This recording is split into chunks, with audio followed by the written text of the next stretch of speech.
we will not give up that ship. It is an indication of the government stand. It is the mandate of the AFP to ensure the integrity of the national territory. Nanindigan ng Philippine Navy na hindi nito aalisin ang nakasadsad na BRP Sierra Madre sa Ayungin Shoal.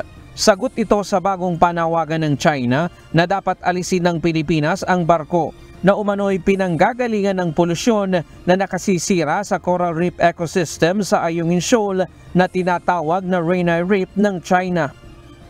Last week, the Armed Forces to the Chief of Staff released a statement informing everybody that we have to be very careful about foreign malign influence, about the wrong narratives being given out by the Chinese Communist Party.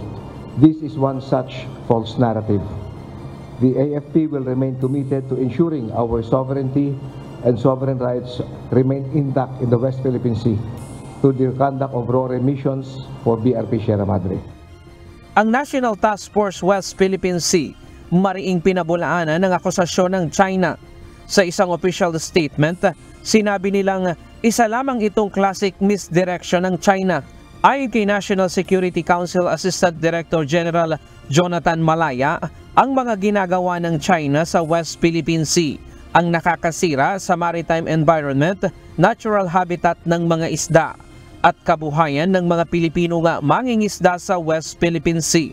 Katunayan anila nito ang inilabas na desisyon ng Permanent Court Arbitration noong 2016 kung saan napatunayang ang mga aktibidad ng China ay nagdulot ng pagkasira sa karagatan sa West Philippine Sea.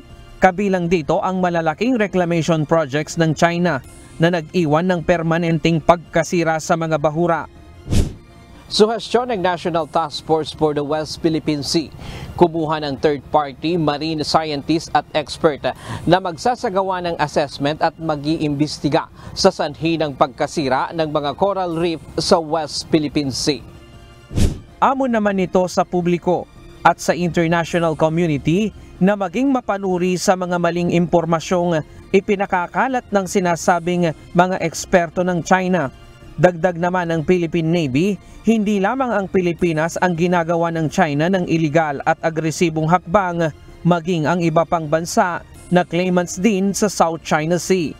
Napansin din nito na mas naging agresibo ngayon ang China kumpara sa mga nakalipas na mga taon.